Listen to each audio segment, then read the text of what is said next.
Napagod ka sa ginawa mo. Ano ba ginawa mo? Nilutuan kita ng merienda. Wow, anong merienda yan? Banana Q. Wow, banana Q? Bakit kulay barbecue? Hindi, I mean, ganito yung siguro yung kulay niya. Well done to no? Well done. Masarap ba to? Mukhang masarap kasi maitim siya. Ibig sabihin, naluto talaga ng maayos na. Tignan ko to ha. Hanap ako ng medyo hindi maitim. Yung maitim pala kasi nga. Well done.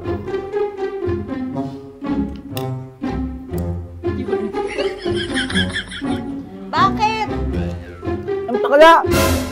Ano? Hindi, ang pakla ng buhay natin, pero dahil sa barbecue mo, naging okay. Banana Q. Okay siya. Sobrang sarap nito, be, as in.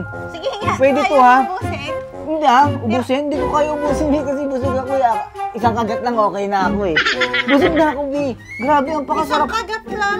First time ko nakakita ng ganito ha. Yung talagang nakatikim na sobrang sarap. Yan, sa'yo nga yan eh. Hindi ko nga kasi kayang ubusin kasi sayang opportunity na matikman to ng iba pang mga tao. Para sa'yo lang yan. Alam ko na, may naisip ako, ibigay natin to dun sa labas, sa mga tao sa labas. Para sa'yo lang yan eh. Busy. Bakit? Tara.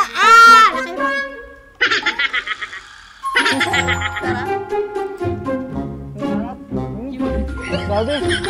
Sarap. Hawakan mo. Ang sarap. Sobra. Ang sarap. Ang sarap.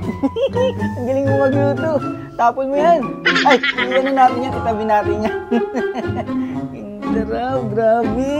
Sana di na maulit. Sana di maulit. Ay, sana ano. Sarap ito pa. Hindi, okay na ako. Salamat. Hindi, okay na ako. Salamat. Okay na yan. Bigay natin sa iba. Para matikman nila. Thank you.